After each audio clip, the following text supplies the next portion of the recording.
প্রচন্ড আনন্দ করছে। আমি পলাশি থেকে এসেছি।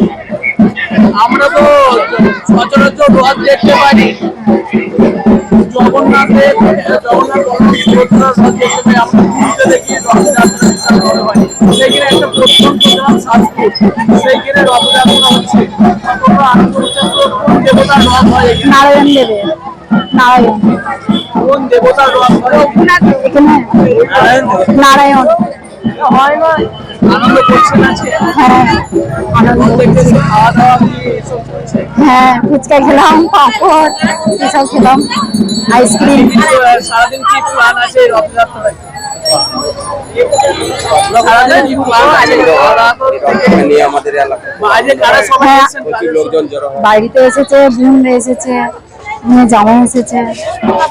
আনন্দ হচ্ছে? হ্যাঁ, আনন্দ হচ্ছে। কোথেকে এসেছেন? আমি পলাশি থেকে এসেছি। আপনার নাম? আমার নাম কাজী।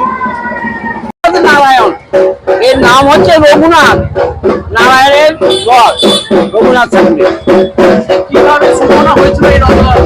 এটা বহুকাল আগেকার কথা। আমার বাবা ঠাকুর দাদু থেকে করে আসছে, আমরাও করে যাচ্ছি।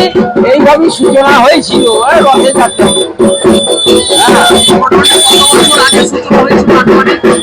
মোটামুটি ধরুন অন্তত আমার যা বয়স 60 বছর 63 বছর বয়স, আমি ছোটবেলা থেকেই দেখে আসি।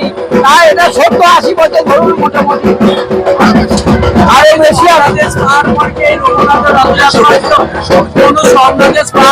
রথযাত্রাটা হয়েছিল।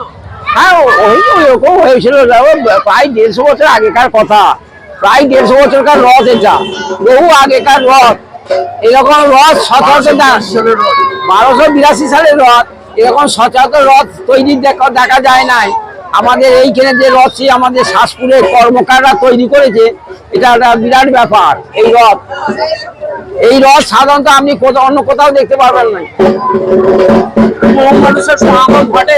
হ্যাঁ, বহু মানুষের সমাগম ঘটে। হ্যাঁ, বহু সমাগম। দেখুন এখন ছবি তুলুন, এখানে লাঠি খেলা হচ্ছে। এটা আগেকার রাজরাজাদের ব্যাপারে লাঠি খেলাটাই প্রযোজ্য ছিল। রথে লাঠি খেলাটা দেখা হবে, এই লাঠিটা খেলাই প্রযোজ্য আছে। আপনার নাম? আমার নাম রাকহরি রায়। কত বছর ধরে পূজা? আমি আর 63 বছর বয়স। আমার যখন পড়তে হয় তখন ধরুন 13 বছর বয়স। তারপর থেকে তখন আমি স্কুলে পড়াশোনা করতে করতেও আমি এই রথের পুজো নিয়ে প্রত্যেকেরই করি, পুজো নিয়ে আচরণে থাকি। আপনার নাম? আমার নাম রাকহরি রায়।